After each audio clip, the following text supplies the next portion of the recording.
पानी से डरना, दवा की गोलियां लेने से डरना कि कहीं वो उसके गले में अटक न जाए, हवाई जहाज़ में बैठने से डरना, और तो और यहाँ तक कि अंधेरे से भी डरना।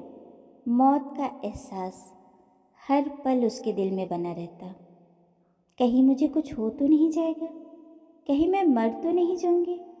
ऐसे तमाम डरों के साथ वो जी रही थी।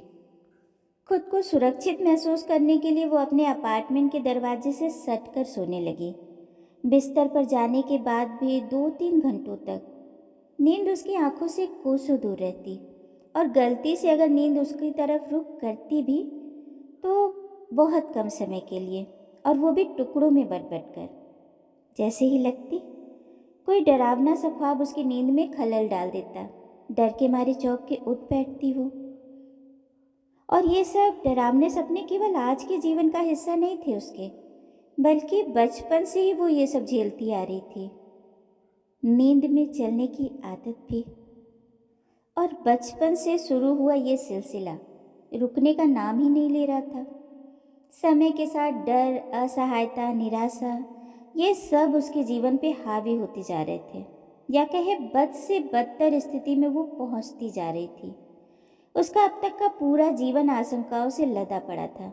जी, ये कहानी डॉक्टर ब्रायन विज की एक युवा मरीज कैथरीन की है। कैथरीन से डॉक्टर विज की मुलाकात 1980 में हुई, जब वो 27 साल की थी। अपनी बेचैनी, आतंक और डरों का निदान खोजती हुई वो ब्रायन विज के ऑफिस जा पहुंची। डॉक्टर ब्रायन विज जब पहली बार उससे मिले, उस वक्त कैथरीन चटकीले लाल रंग के ड्रेस में थी, अधीरता से भरी हुई।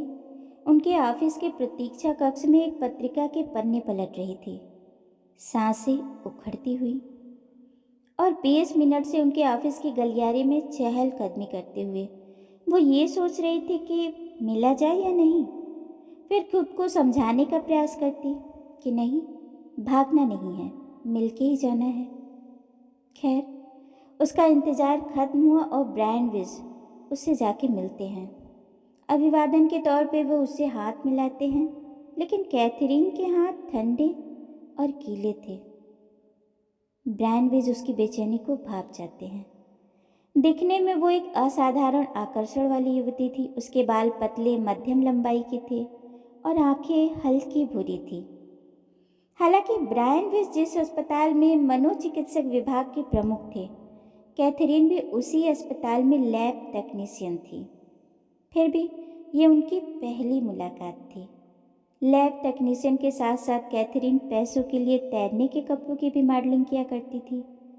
उसकी समस्या को देखते हुए 2 डॉक्टरों ने उसे ब्रायन विज से मिलने की सलाह दी, जो कि ब्रायन विज के ही स्टाफ के थे। और ये दोनों कैथरीन के भी बहुत भरोसेमंद लोग थे, पर फिर भी उसे डॉक्टर विज से मिलने की इच्छा शक्ति जुटाने में लगभग 2 महीने से भी ज़्यादा का समय लग गया। खैर, अंततः वो डॉक्टर विज के ऑफिस पहुंच गई। डॉक्टर विज ने उसे एक चमड़ी की कुर्सी पे बैठने का इशारा किया और खुद उसके सामने वाली कुर्सी पे बैठ गए। उन दोनों के बीच एक अर्धगोलाकार मेज थी।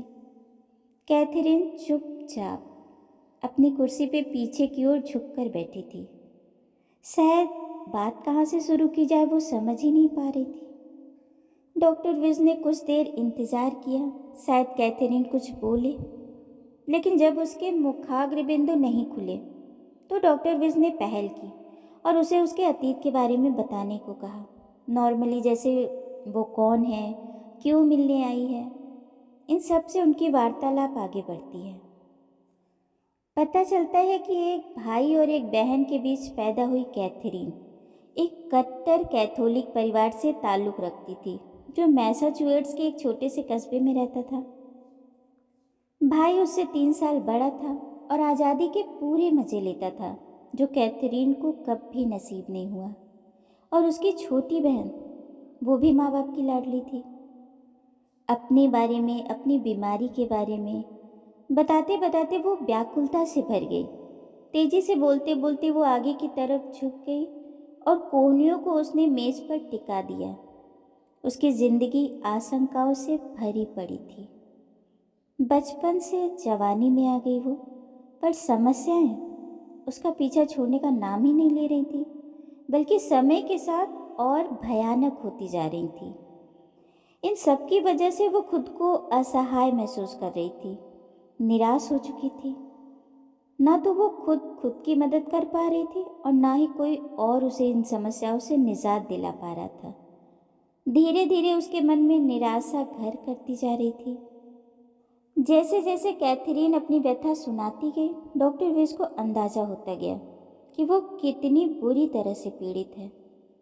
डॉक्टर विज भी कई सालों से इस तरह के मरीजों को उनके डर से निजात दिलाते आ रहे थे। उन्हें लगा कि कैथरीन भी उसी तरह से ठीक हो जाएगी। अच्छा, एक बात और यहाँ समझने वाली है कि डॉक्टर विज को अभी तक पास्ट लाइफ का कोई भान नहीं था और ना ही वो इस तरह की बातों पे यकीन करते थे। वो अपनी चिकित्सा में लोगों को उनकी पिछली यादों से जोड़ते थे।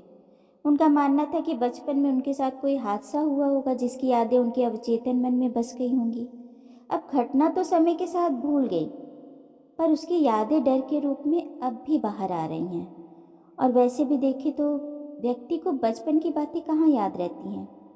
जैसे जब हम 1-2 साल के थे तब की कुछ याद है? नहीं ना। और अगर उस समय किसी कारण से कोई डर भय बैठ गया तो परिणाम तो दिख रहा है, पर उसकी वजह भूल गई। डॉक्टर विज ने तय किया कि कैथरीन की समस्याओं का वास्तविक स्रोत ढूंढने के लिए वो उसके बचपन की खोज करेंगे और इस तरह की जांच उसकी बेचैनी को हल्का करेगी। और जब वो दवाइयाँ लेने लायक हो जाएगी तो उसे हल्की तनावहारी दवाइयाँ दी जाएंगी। एक्चुअली उस समय तक वो ऐसे ही मरीजों का इलाज किया करते थे। दिमागी तनाव को कम करने के लिए वो दवाओं का भी यूज़ करते थे। हालांकि अब उन्होंने दवाओं का उपयोग बहुत कम कर दिया है, पर कैथरीन के समय तक तो वो करते ही थे। अब देखा जाए तो दवाएं इस तरह की बीमारियों पे कारगर नहीं होती, क्योंकि इन लक्षणों की जड़ तक वो पहुंच ही नहीं पाती। खैर, निर्णय लिया गया कि कैथरीन को सम्मोहन चिकित्सा के जरिए उसके बचपन में ले जाया जाएगा। बहुत आसानी से कैथरीन अपने पास्ट की तरफ बढ़ती है। उसने देखा कि जब वो 5 साल की थी तब किसी ने उसे स्विमिंग पूल के डाइविंग बोर्ड से धक्का दे दिया था। वो दर्द से कराह उठी थी। लेकिन बाद में कैथरीन ने कहा कि इस घटना से पहले भी उसे पानी में रहना कभी पसंद नहीं था। यानी पानी का फैक्टर इस घटना से भी पहले का था। अगली बार उसने देखा कि जब वो 11 साल की थी तो उसकी माँ भयानक हताशा से गुजर रही थी। परिवार से वो पूरी तरह से कट गई थी और उन्हें बिजली के झटके दिए जाते थे। इसके बाद उसकी माँ को कुछ भी याद नहीं रहता। इस अनुभव ने कैथरीन को बुरी तरह हिला दिया था। बाद में जब उसकी माँ की सेहत में कुछ सुधार हुआ तब जाके कैथरीन थोड़ा नॉर्मल हो पाई। लेकिन उसके पिता को शराब की लत भी थी। इतना पी लेते थे कि कभी कभी उसके भाई को शराब खाने से उन्हें उठाकर लाना पड़ता। उनकी ये लत धीरे धीरे बढ़ती जा रही थी, जिसकी वजह से अक्सर घर में कलह होता था। परिणाम स्वरूप कैथरीन चिड़चिड़ी और एकाकी हो गई। अब घर का माहौल इतना तनाव भरा था कि कैथरीन को बाहर थोड़ा सुकून मिलने लगा। उस समय वो हाई स्कूल में थी और दोस्तों के साथ आसानी से घुल मिल जाती थी। लेकिन उसका अपना एक छोटा सा फ्रेंड सर्कल था। अगर उसके ग्रुप में बाहर से कोई दोस्त उसमें शामिल होता, भले ही वो उसे कई सालों से जानती हो, फिर भी जल्दी उस पर भरोसा नहीं कर पाती थी।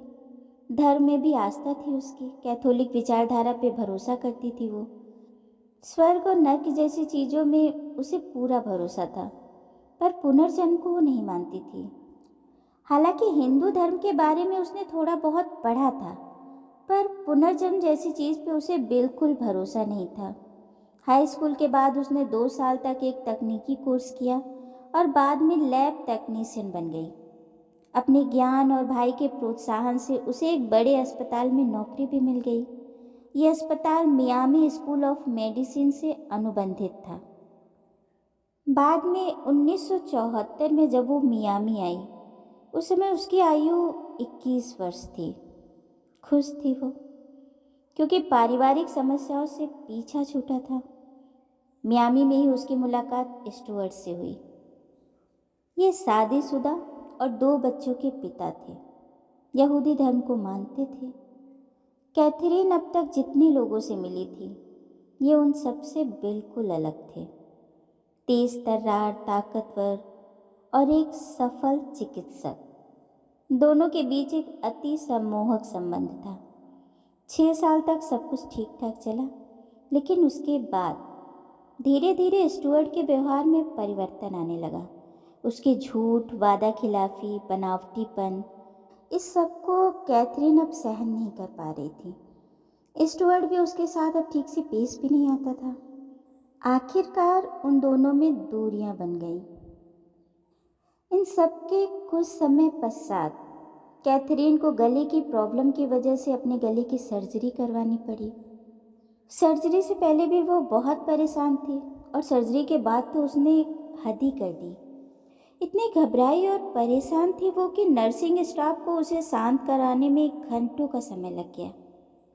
खैर, अस्पताल से रिकवरी के बाद उसकी मुलाकात एक शिशु विशेषज्ञ डॉक्टर एडवर्ड पुले से हुई। बहुत अच्छे इंसान थे वो। धीरे धीरे दोनों के बीच नज़दीकियां बढ़ी, जो बाद में गहरी दोस्ती में बदल गई। कैथरीन डॉक्टर एडवर्ड से खुलकर बातें किया करती थी, यहाँ तक कि स्टुअर्ट से अपने संबंधों के बारे में भी उसने खुलकर उनसे चर्चा की। एडवर्ड ने भी उसे डॉक्टर ब्रैनविच से मिलने की सलाह दी। 8 हफ्ते गुजर गए, लेकिन कैथरीन इसी उधेड़-बुन में फंसी रही कि मिलूं या ना मिलूं। लेकिन समय के साथ उसका डर, उसकी समस्याएं बढ़ती जा रही थी। स्थिति बद से बदतर होती जा रही थी। उसी अस्पताल के सर्जरी विभाग के प्रमुख डॉक्टर फ्रैंक एक्वर, उन्होंने भी कैथरीन के दुख को भांप लिया था। एक दिन दोपहर जब डॉक्टर फ्रैंक एक व्याख्यान से लौट रहे थे, तो रास्ते में उन्हें कैथरीन दिखी। उन्होंने हाथ हिलाया और इशारा किया और खिड़की से सर निकालकर जोर से चिल्लाकर बोले, मैं चाहता हूँ कि तुम अब भी डॉक्टर विच से मिलो, कोई लेट लतीफ़ी मत करो। खैर, गुजरते वक्त के साथ कैथरीन के दर्द भरे हमले और उसकी बेचैनी दोनों बढ़ते ही जा रहे थे। 2 डरावने सपने उसे अब अक्सर दिखने लगे थे। एक में वो कार से पुल पार कर रही थी। अचानक वो पुल टूट जाता है और कार सहित वो पानी में गिर जाती है और उसी में फंसकर डूबने लगती है। और दूसरे सपने में वो खुद को गहरे अंधेरे कमरे में पाती है। उस कमरे में रखी चीज़ों के ऊपर वो गिरती पड़ती है, बाहर निकलने का रास्ता खोजती है, पर नहीं मिलता उसे। इन सपनों से डर कर वो जाग जाती है। अंततोगत्वा कैथरीन के पास डॉक्टर विच से मिलने के अलावा कोई चारा नहीं बचता। उधर डॉक्टर ब्रैनविच इलाज तो कैथरीन का करने वाले थे, पर जीवन उनका भी बदलने वाला था। उनकी सोच, उनकी मान्यताओं में बहुत बड़ा परिवर्तन आने वाला था। देखते हैं आने वाले समय के गर्त में क्या छिपा है। मिलते हैं दूसरे अध्याय के साथ अगली वीडियो में।